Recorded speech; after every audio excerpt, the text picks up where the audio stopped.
Somos la Hora Bautista, soy Héctor Catani, predicador bautista, y vamos a entrar ya en el último mensaje de nuestro programa, La Hora Bautista. Recordándole que estamos cada sábado aquí a partir de las 11:15 de la mañana por Radio Sudamericana 94.5 en su dial, trayéndoles para ustedes la palabra de Dios. Y recordando también que la Hora Bautista es un programa de Iglesia Bautista Maranata. Quiero hablar unos minutos ahora acerca de el caos de nuestra generación. Un antiguo predicador definía a la generación nuestra como en tres grandes grupos de personas. Así las clasificaba él, en tres grandes grupos de personas. Y a mí me gustaría seguir esa línea. Él decía, por ejemplo, que estaban los que tienen miedo. También decía él que estaban los que no conocen lo suficiente para tener miedo. Y en tercer grupo eran aquellos que conocían su Biblia. Quiero hablarles a aquellos de los que tienen miedo. Y les invito a abrir ahí en sus Biblias, en el Evangelio de Lucas, en el capítulo 21 y versículo 25. Es el Señor Jesucristo el que está hablando, y Él dice estas palabras. Y entonces habrá señales en el sol, en la luna y en las estrellas, y en la tierra angustia de las gentes, confundidas a causa del bramido del mar y de las olas, desfalleciendo los hombres por el temor y la expectación de las cosas que sobrevendrán en la tierra, porque las potencias de los cielos serán conmovidas, y entonces verán al Hijo del Hombre que vendrá en una nube con poder y gran gloria. Aquí hay cuatro palabras que sobresalen. Ellas son la palabra angustia, la palabra confusión, desfallecimiento y temor. Si hablamos algo acerca de la angustia, tenemos que decir que este es el estado de una persona oprimida. Angustia es lo que padece una persona que se encuentra bajo presión, una persona que está en un estado de aflicción, de congoja, en un estado total de intranquilidad. Cuando hablamos de angustia estamos hablando acerca de algo desagradable, y esto es una amenaza de desgracia y de peligro. Es eso lo que podemos comentar acerca de la angustia. Diré algunas cosas sobre la expresión aquí, la gente confundida. Esto significa que iba a haber una falta de orden, una falta de claridad. Iba a haber una generación con gente de ánimos perturbados. Pues esa es la nuestra. Es una generación que está en un estado de confusión, sin un rumbo fijo, envuelta, atrapadas en problemas y no encuentran la puerta de salida. Sin duda alguna, nuestra generación en un estado de confusión está con sus ánimos perturbados. La tercera palabra es la palabra desfallecer o desfalleciendo. Esta palabra nos habla acerca de una reducción de fuerzas, de una reducción de ánimo, de estar allí al borde de un desmayo o en un estado de depresión, porque sin duda alguna la nuestra es una generación que está desfalleciendo con serios problemas de depresión. Y por cuarto lugar aparece aquí la palabra temor. Esta palabra temor nos habla acerca del miedo a un daño próximo. La palabra temor nos habla acerca de huir de ciertas cosas o de ciertos temas. La palabra temor implica un miedo intenso, manifiesto en la gente. Pues estas cuatro palabras representan en parte la radiografía de nuestra generación. La palabra angustia, la palabra confusión, la palabra desfallecer y la palabra temor. Estas palabras están poniendo frente a nuestros ojos la radiografía del mundo actual, la radiografía de nuestra generación. Esta generación que busca salida pero no la encuentra porque no hay una puerta de escape para los problemas, y la razón es muy simple, es porque todos se han olvidado de Dios. Al menos la gran mayoría de la población de este mundo se ha olvidado de Dios y están atrapados aquí en este planeta que se les ha vuelto como un gran campo de concentración. Hoy nosotros somos testigos de las grandes frustraciones del hombre.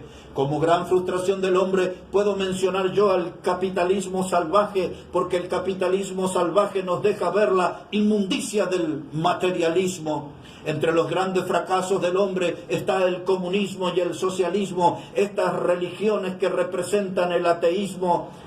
Ni el comunismo ni el socialismo han traído soluciones a este mundo, sino que han despertado nuevos conflictos, han despertado nuevos desencuentros, y hoy hay en este mundo una muerte de esas ideologías, aunque algunos se resisten a pensar y a aceptar esto. Dicen que la ideología no ha muerto, pero ya el comunismo, como era mencionado en su esencia, y el socialismo ya no son tales, y hoy han sido reciclados bajo la palabra progresismo. La palabra progresismo o progresista es lo que evidencia el fracaso de aquella corriente comunista y socialista. También el humanismo se ha caído por el peso de su fracaso. El humanismo está dando sus últimos bostezos. El humanismo que pone su atención en las ballenas, en los árboles, en los mares enfermos, hacen énfasis en el sistema de la ecología,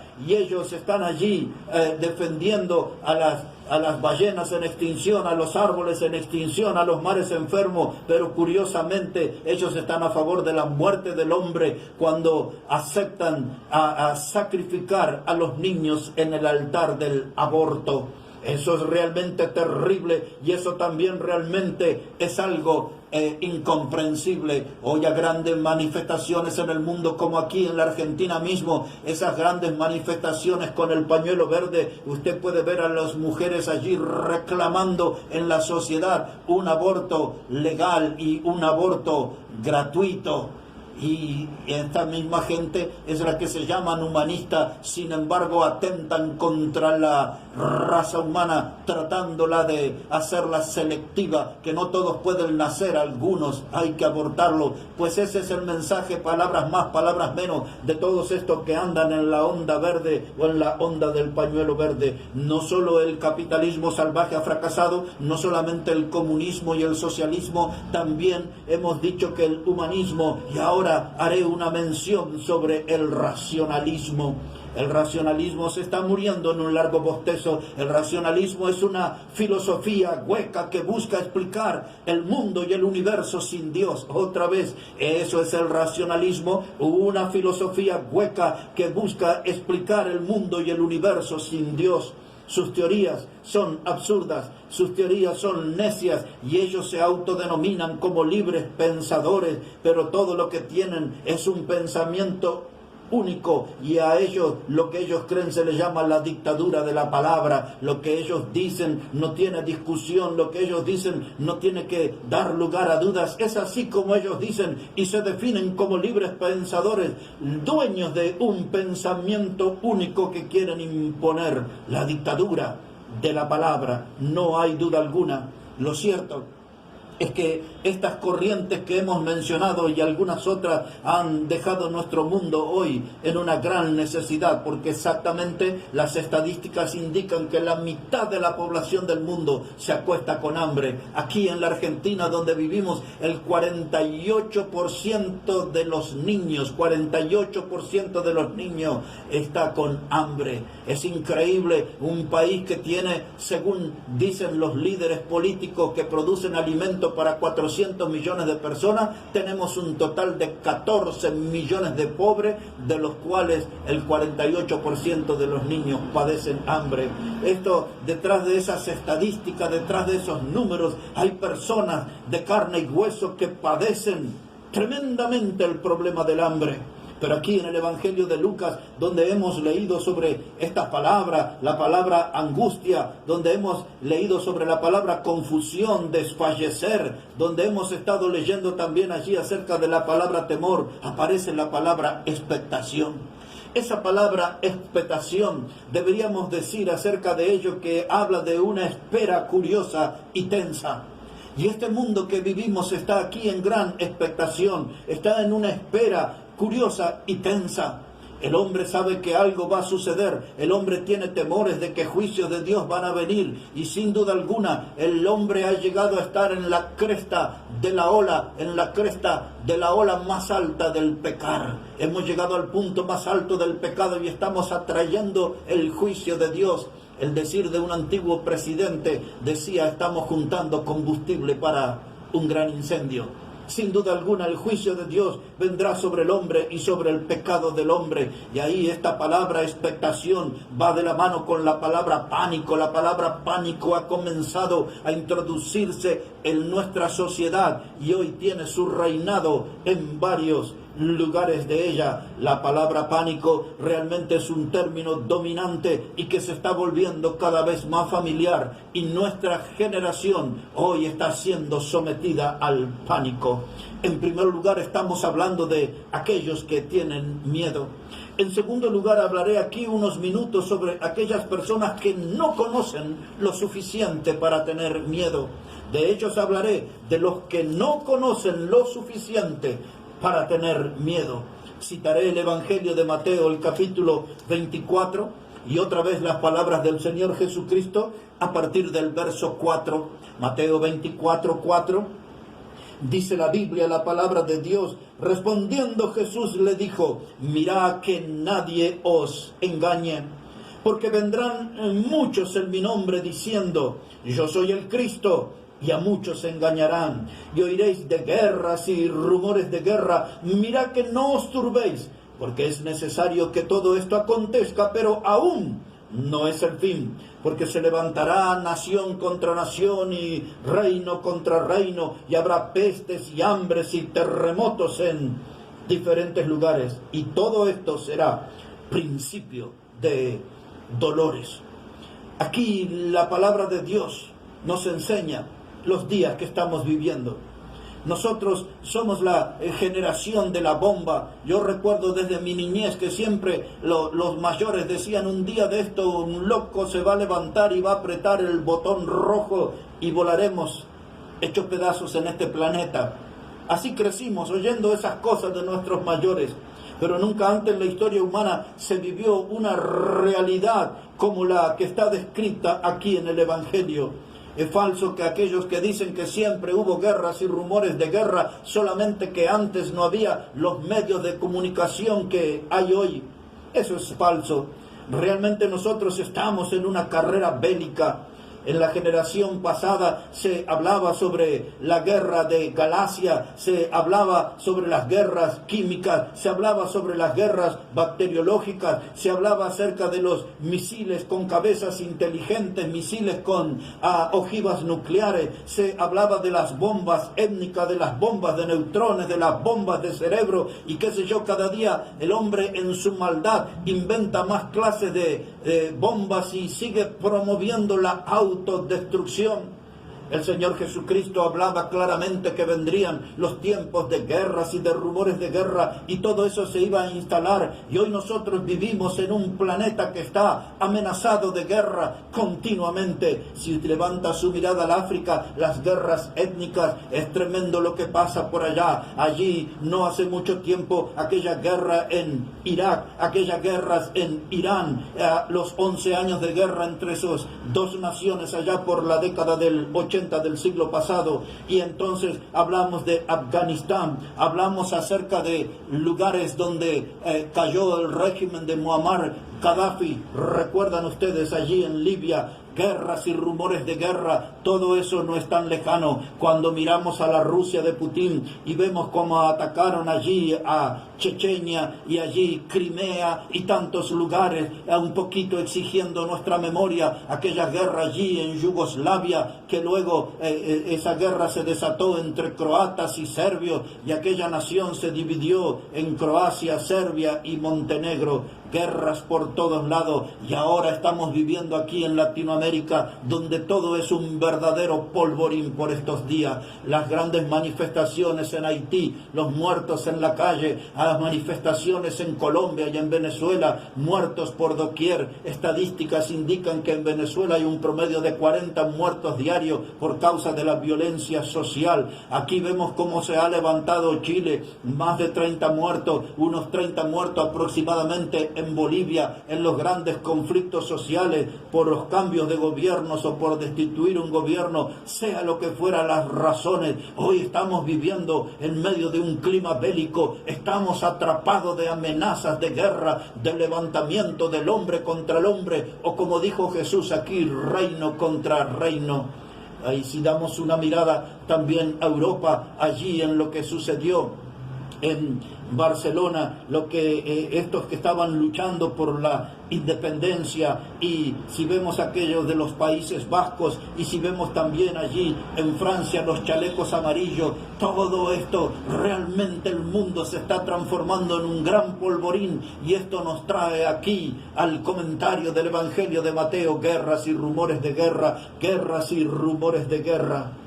Es tremendo hoy cómo los científicos están realmente usando esos talentos para inventar cosas espantosas, armas espantosas que los militares las llevan adelante en sus planes que son demenciales, en complicidad con los gobiernos.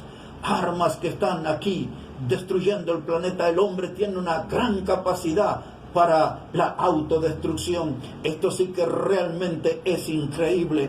Las potencias del mundo, por ejemplo, se jactan de que tienen armamento suficiente para destruir 5 veces el planeta Tierra. Lo curioso de todo eso, que hacen congresos de paz y hacen muchas reuniones de paz mientras están creando más armas para la guerra. Por eso es que resulta muy ridículo escucharlos hablar acerca de la paz, cuando ellos mismos están fabricando armas para la muerte, armas para la guerra. Ellos están hablando de propuestas de desarmes nucleares, mientras planean guerras de galaxia, la conquista de la Luna, la conquista de Marte y tantas otras cosas, donde quieren ir a la Luna para crear hoteles para el descanso de los esforzados terráqueos. Es increíble el hombre, su nivel de maldad, a dónde ha llegado. Por eso las guerras se han vuelto un gran negocio. El Señor Jesucristo dijo que vendrían guerras y rumores de guerra. Hoy las guerras es algo que se fabrican. Hoy hay gente en este mundo que son vendedores de guerra. Me gustaría que usted ponga un poquito de atención a esa expresión. Hoy el mundo tiene personas que son vendedores de guerra, fabricantes de guerra, y ellos tienen todo un manual para convencer a la gente que las guerras son necesarias, y tienen un manual para convencer a la gente de que las guerras son una necesidad.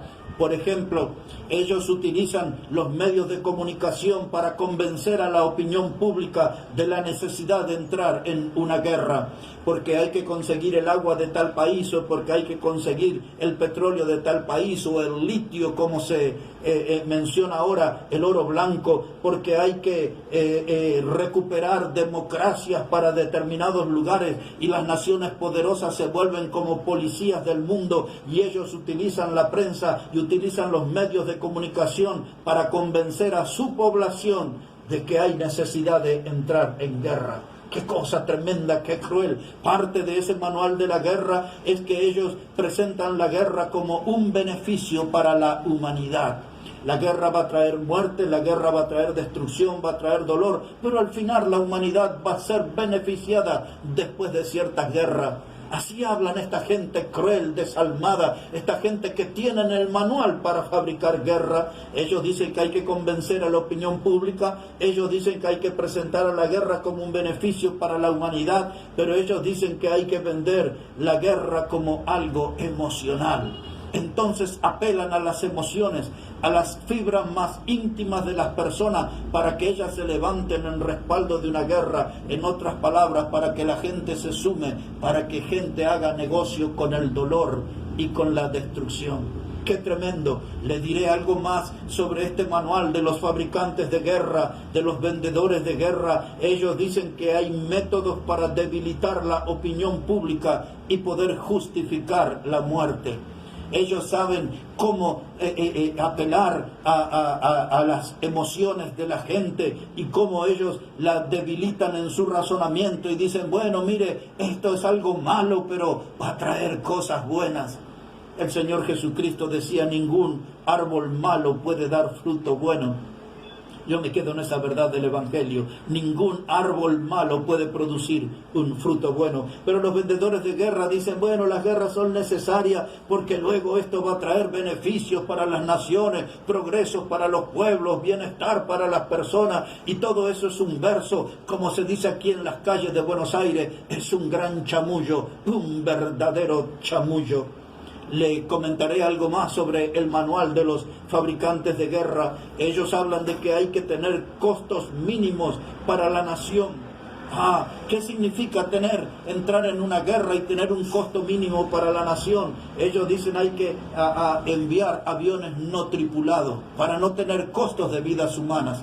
Aviones no tripulados, esos aviones allí que son como robots en el aire y manejan y tiran bombas y destruyen y detectan dónde están los lugares más poderosos de sus adversarios o enemigos de turno. Ellos contratan, estas naciones poderosas, a mercenarios. Por eso una nación como los Estados Unidos, muchas veces cuando usted encuentra a los muertos, algunos son de apellido Rodríguez, González, Pereira, García, ninguno de ellos tiene un apellido anglosajón, porque muchas veces ellos ofrecen grandes cifras de dinero para contratar a mercenarios, porque ellos quieren tener un mínimo costo político para la nación. Así contratan los comandos especiales. Hay empresas que los entrenan, hay empresas que los contratan y los envían a la guerra. O otra de las cosas que hay en esta gente fabricante de guerra es que cuando vienen sus muertos al país, regresan las personas pero muertas al país,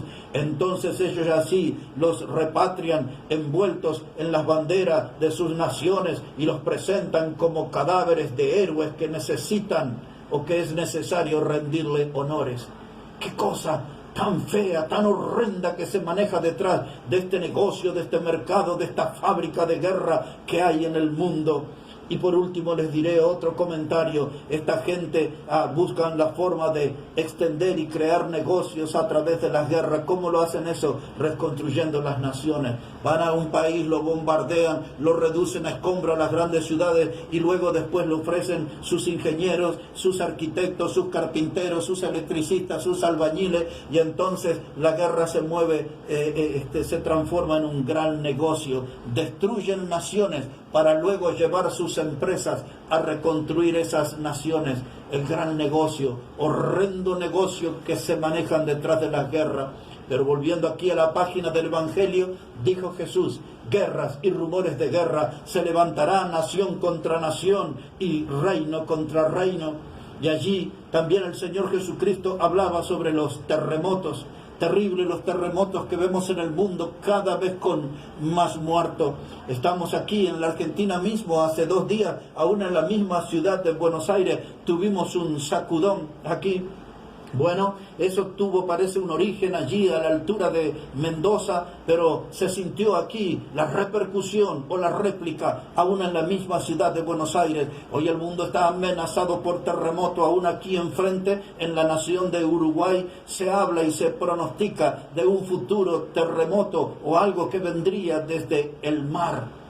El Señor Jesús hablaba que sobre este mundo iban a venir los terremotos, iban a venir las pestes, grandes pestes, como hoy vemos que no se encuentra solución para el ébola, no se encuentra una solución para el SIDA, se está en una lucha intensa contra el cáncer, pero todavía no se ha logrado tener una victoria plena sobre él. Hay muchas enfermedades que han aparecido, como el antivirus, que es una enfermedad que proviene de las ratas, y también tenemos aquí el SARS, que es un problema en la respiración. Se hablaba de la gripe porcina, del H1N1, se hablaba de la gripe aviar, que era aquella enfermedad que llevaban las aves que iban de una nación a otra en su peregrinación. Hay tantas pestes en este mundo y muchas de ellas todavía no se ha podido encontrar una solución, un remedio. Jesús dijo que iba a haber guerras, rumores de guerra, que iba a haber terremotos, que iba a haber pestes, iba a haber hambre.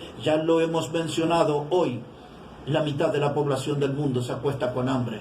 Y cada vez el tema de los alimentos se está volviendo un problema más serio en esta población del mundo. Y aquí él hablaba también acerca de guerra, terremotos, pestes, hambres, y él dijo, todo esto es principio de dolores, principio de dolores. Lo que él está diciendo en otras palabras es que este mundo está embarazado de juicio. Entienda bien esa expresión, principio de dolores, un mundo embarazado de juicio. Pronto saldrá a la luz un juicio que vendrá de Dios. Dios enviará un juicio por la maldad del hombre, por el alto nivel pecaminoso de la humanidad. Dios tendrá que intervenir en la historia humana, como lo hizo en los días de Noé trayendo el diluvio, como lo hizo en los días de Sodoma y Gomorra trayendo fuego y azufre. Ahora estamos anunciando que hay un juicio de Dios que vendrá, porque el hombre ha llegado a su punto más alto de la maldad, de la violencia, del pecado en sí.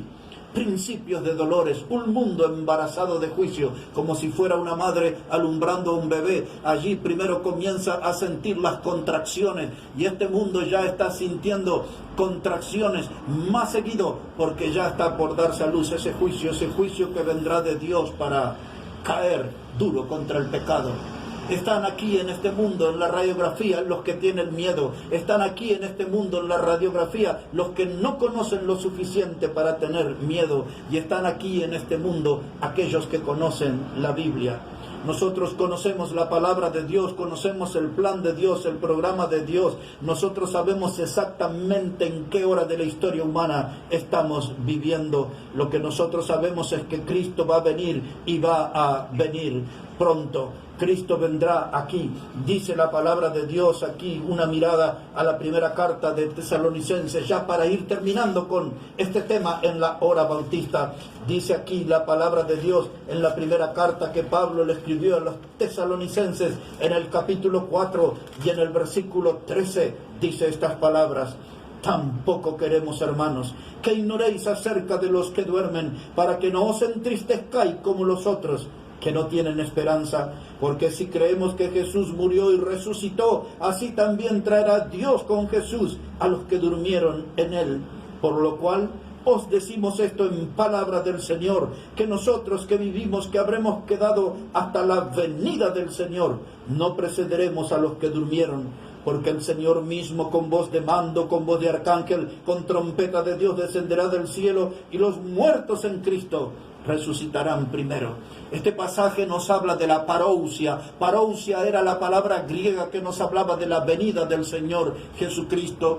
Parousia era un término que se utilizaba para anunciar la presencia o la llegada de un rey. Y ahora la Biblia usa esa palabra para hablar acerca de la venida, de la presencia de Jesucristo entre nosotros, que por otro lado Jesús es nuestro Salvador, pero también la Biblia lo presenta como el Rey de Reyes y el Señor de Señores. Dice que Él vendrá, y el texto lo describe aquí, que vendrá con voz de mando. Él vendrá como si fuera un general que da órdenes a la tropa del ejército. Él vendrá con voz de mando, con voz de arcángel. Eso habla el arcángel en la creación angelical. Era la persona de más rango, el arcángel, y Él vendrá con toda esa autoridad del cielo y vendrá con trompeta de Dios. Es muy interesante estudiar en la Biblia que siempre los eventos más importantes eran anunciados por trompetas. Y aquí, en este evento importante que está en el calendario de Dios, el regreso de Jesucristo, aquí sonará la trompeta y Cristo vendrá y llevará, dice la Biblia, a su iglesia que Él compró con su sangre. Por eso dice el texto que aquellos, los muertos en Cristo, resucitarán primero, y luego los que estamos vivos, dice, seremos arrebatados juntamente con Él en las nubes. Este mundo, en su radiografía, nos permite ver a los que tienen miedo. En segundo lugar, nos permite ver a los que no conocen lo suficiente para tener miedo. Y en tercer lugar, se nos permite ver en esta radiografía aquellos que conocen su Biblia. No tenemos temor del futuro, porque el futuro todavía está en las manos de Dios. No tenemos temor del futuro, porque tenemos esta esperanza que Cristo vendrá para buscar a su iglesia, la que Él compró con su sangre. El mismo Señor Jesucristo que dijo: yo soy la resurrección y la vida, y el que cree en mí, aunque esté muerto, vivirá. una palabra de esperanza para este mundo. Cristo dijo: soy la resurrección y la vida, y el que cree en mí, aunque esté muerto, vivirá. Ponga su fe en Cristo. Él murió en la cruz del Calvario. Él derramó su sangre preciosa para que sus pecados sean limpios, sean borrados. Cristo murió en la cruz del Calvario hace 2000 años, mostrando el amor por el humano. Y con esos brazos extendidos desde la cruz, hoy les está invitando a ustedes a que renuncien a su pecado y que pongan su fe en Jesucristo como el Salvador. La Biblia lo dice claramente, que todo aquel que en Él cree no se pierde, mas tiene vida eterna. Y este es el regalo más precioso y más maravilloso que un hombre puede recibir, la vida eterna dada por Dios. Una vida eterna que significa vivir para siempre. Una vida eterna es algo que no tiene fin, es algo que nunca termina, que nunca acaba. Ese es el regalo que Dios quiere darle, una vida eterna.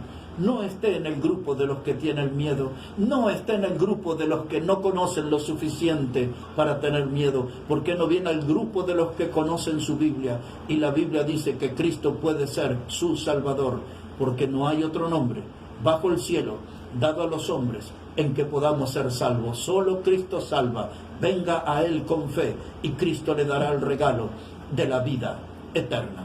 Somos la hora bautista. Recuerde que la hora bautista